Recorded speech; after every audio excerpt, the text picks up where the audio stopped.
Hello guys, welcome back to my channel Arpita blogs lifestyle. তো কেমন আছো তোমরা সবাই? আশা করি সবাই খুব ভালো আছো, আমরাও খুব ভালো আছি। তো এখন চলে এসেছি কাকাদের বাড়িতে। কাকা বলতে আমার বর যে মালিকের কাজ করে, তো সেই মালিকের বাড়িতে আজকে কালী পুজো।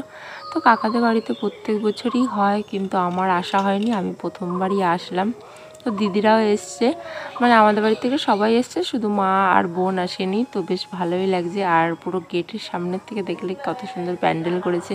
প্যান্ডেল তো করবেই না, কাকাদের নিজেদের বাড়িতে যেহেতু অনুষ্ঠান, নিজেই সবার বাড়িতে প্যান্ডেলের কাজ করে, আর আজকে তো নিজের বাড়িতেই, তাহলে না করলে কেমন হয় না বলো? তো খুবই সুন্দর ডেকোরেট করেছে, আমার খুবই ভালো লেগেছে। আর এই পাশে যে পুজোর আয়োজন করছে না, সাদা শাড়ি পরেছিল, ওটা হলো কাকিমা। কাকিমা ওখানে পুজোর আয়োজন করছে। আর ঠাকুরের এখানে আমরা এসছি, বেশ ভালোই লাগছে মনটা, মানে যে কোনো পুজোয় যাও না কেন, মনটা দেখবে পুরো শান্তি শান্তি হয়ে যায়। আর মায়ের মুখটাও কিন্তু খুবই ভালো লাগছিলো। শিব ঠাকুরটা ওনাদের বাড়ি সবসময় থাকে, তো ওনারা সবসময় এখানে পুজো করেন। আর এই পাশে দেখো, এখানে একটা কফির স্টল আর ফুচকার স্টল বসেছে। তো আমরা এখানে কফি খাচ্ছি, ভেবেছিলাম ফুচকাই খাবো, কিন্তু এত পরিমাণে ভিড় হচ্ছিল, তো ওখানে আর আমরা চান্সই পাইনি, কারণ আমরা তো অনেক লোক ছিলাম, তো তার জন্য আর খাওয়া হয়নি। আর এখন দেখো এখানে বসে আছি, আমার তো খাওয়া হয়ে গেছে, আমার মেয়েও একটু খালো। তো এখন যাবো আমরা ভিতরের দিকে। আর এই পাশে যে রাস্তা, এইদিকে সরু গলির মতো করে ওই ভিতরের দিকে আমার খাওয়ার আয়োজন করেছে। তো আমরা এখন ভিতরের দিকে যাচ্ছি, আমরা খাওয়া দাওয়া করে বেরিয়ে যাব, কারণ এখন আমরা এসছি অনেকটাই রাতে, আর এখন ঝড় বৃষ্টির দিন না, আমরা ভাবছি যে তার তো লেট করব না। আর সত্যি কথা বলতে কি যেন, আজকের দিনও ঝড় বৃষ্টি হয়েছিল, আমরা বাড়ি এসেছি তার কিছু টাইম পরেই। তো এই পাশে দেখো আমরা খাওয়া দাওয়া করছি। আর এই যে এই পাশে যে হলুদ কালারের যে পাঞ্জাবিটা পরে আছে, ওটা হলো কাকু। আর আমরা দেখো এই পাশে বসে পড়েছি। তা আমরা এখানে বসেছি, আর ভাগ্নিরা সামনে বসেছে। তো সবাই মিলে এখন খাওয়া দাওয়া করব।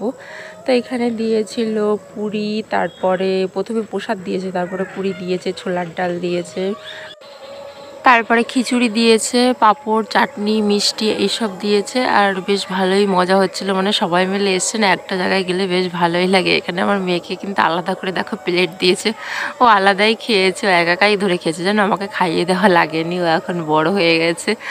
যাই হোক, কোথাও অনুষ্ঠানে গেলে না ও একাই ধরে ধরে খায়, আর বাড়িতে থাকলে আমিই খাইয়ে দিই। চলো, এখন খাওয়া দাওয়া হয়ে গেছে, আমরা এখন বেরিয়ে যাচ্ছি। আর এখান থেকে সবাই আবার একটু কফি খাবে, আমি আর ভাগ্নি বাদে সবাই আবার কফি খেয়েছে। মানে আমার চা কফি না অতটা ভালো লাগে না, মানে আমি খুবই কম পরিমাণে খাই, বাড়িতে বলতে গেলে খুবই কম খাই না বলতে গেলে। আর এখন যাচ্ছি বাড়ির দিকে। তো ভাগ্নিরা আমরা একটু আগে আগে আসি, আর দিদিরা আসছে পিছনের দিকে। দিদিরা তো কফির ওখানে দাঁড়িয়ে আছে, আমরা বললাম যে একটু সামনে যাই। আর প্রচণ্ড পরিমাণে গরম পড়েছে, বৃষ্টি হচ্ছে না, তার ভিতরেও গরম পড়ছে বেশ, তার জন্য ভাবলাম যে আমরা সামনে গিয়ে দাঁড়াই, দিদিরা আসুক গেটের ওখানে। তার জন্য আমরা চলে যাচ্ছি এখন।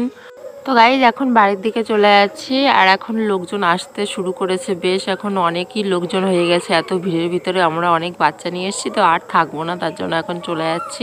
তো গাইজ, আজকের ভিডিওটা এই পর্যন্তই। যদি তোমাদের ভালো লাগে অবশ্যই like, comment, share and subscribe করা দিও। দেখা হচ্ছে নেক্সট ভিডিওতে। তো সময় সবাই ভালো থেকো, সুস্থ থেকো, সাবধানে থেকো। আর হ্যাঁ, নতুন নতুন ভালো ভালো ভিডিও আসছে, এগুলো দেখার জন্য অবশ্যই আমার চ্যানেলটি সাবস্ক্রাইব করে দিও। চলো, বাই।